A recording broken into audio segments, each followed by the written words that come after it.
Hey everybody, Craig Cottle from Nature Reliance School, guest instructor with dansdepot.com. What we wanted to do today was talk about some signaling options for you in any given survival situation.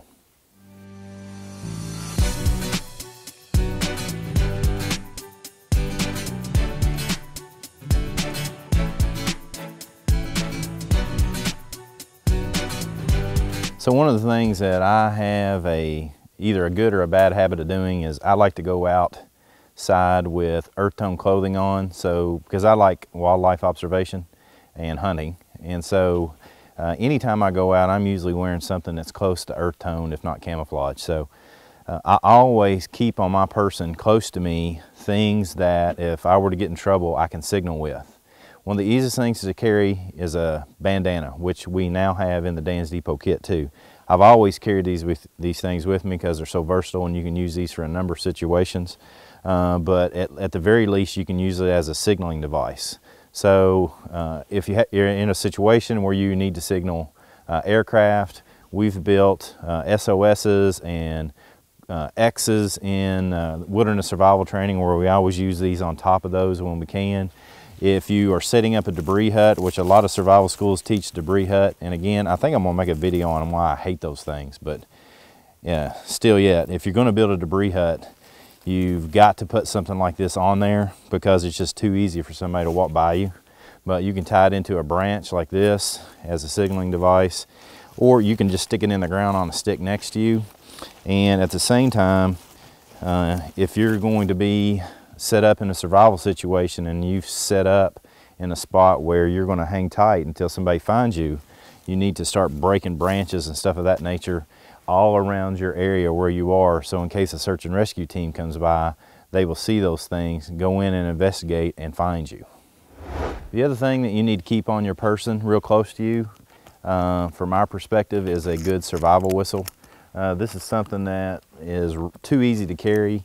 And one of the things that gets bypassed a lot, and a lot of people think of, is that if you get in a bad situation, you're just going to scream or yell for help. That expends a lot of calories and expends a lot of water. It's amazing how much water leaves your body when you're yelling. So one of the easier ways to make noise and to bring attention to yourself is use a good survival whistle. We've done some practice with these in our survival classes. Well, we'll put people on different hillsides and on ridge tops and stuff of that nature and yell so that the students in class can see what it is that it sounds like. And then we'll also have the same students blow the whistle so you can see the difference. There's a huge difference in what a survival whistle will do versus what your voice can do. Again, these two simple signaling devices are too lightweight not to carry in your kit. We have these in every pack that we have for my wife, my kids, my go bag that stays in my vehicle. Everything that we have these two types of signaling devices in our kits.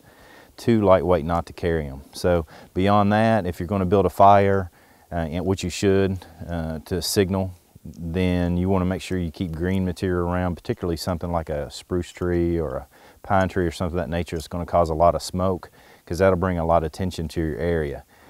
A lot of people think of signaling like that just for aircraft, but one of the things that gets missed a lot is thinking about your smell and how your smell will carry. So if you build a fire and have a lot of smoke rolling out from it, and there is a search and rescue team out looking for you, then they'll be alerted by the smell. They should investigate that. So that's one of the things that you can also do to help bring attention to yourself by using everything that can bring awareness to the senses of anyone that might be trying to find you. So again, two simple items that you must have in your kit. In the Dan's Depot kit, we've got these bandanas in there now, as well as on the Fire Steel ferro rod, they have a whistle that's tied to the handle of the scraper. So real easy way to carry the whistle with you. You don't have to have a duplicate item. I simply have these because you can see it easy on camera, but this is a good whistle to have. It's really loud. But those whistles on the Steel ferro rod are just as fine too, or get your own. So make sure that you have at least 1, 2, 3, or 4 different ways of signaling in your kits at all times. So until next time, I hope to see you on or off the trail.